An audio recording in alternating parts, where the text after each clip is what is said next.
గురజాడ వర్ధంతి సందర్భంగా విజయనగరంలో ఈ నెల 30న సాహితీ గోష్ఠి కార్యక్రమం నిర్వహిస్తున్నట్లు సాహితీ శ్రవంతి రాష్ట్ర కన్వీనర్ చీకటి దివాకర్ తెలిపారు.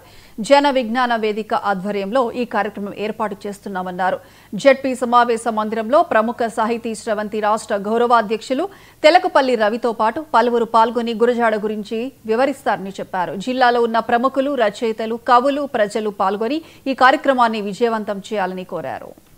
100కు పైన సంస్థల తాలూకా ఆమోదంతో వాళ్ళ మద్దతుతో ఈ కార్యక్రమాన్ని నిర్వహిస్తున్నాం.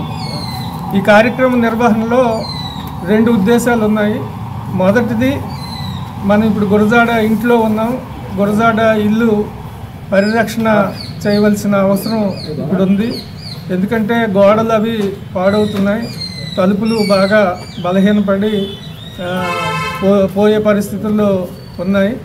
కాబట్టి ఈ చుట్టూ ఉన్న పరిసరాలు దుర్గంధంగా ఉంటున్నాయి. కాబట్టి ఇమీడియట్గా ఈ గృహాన్ని పరిరక్షించవలసిన అవసరం ఉంది. కాబట్టి దాన్ని పరిరక్షించుకోవాలి.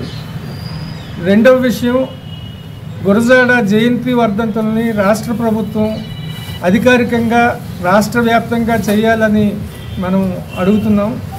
ఎందుకంటే రాష్ట్ర ప్రభుత్వం నిర్వహిస్తున్న ముఖ్యమైన దినాల నుండి గురజాడ పేరుని కనిపించట్లేదు. అది తొలగించారో ఏమో తెలియట్లేదు, కానీ కనిపించడం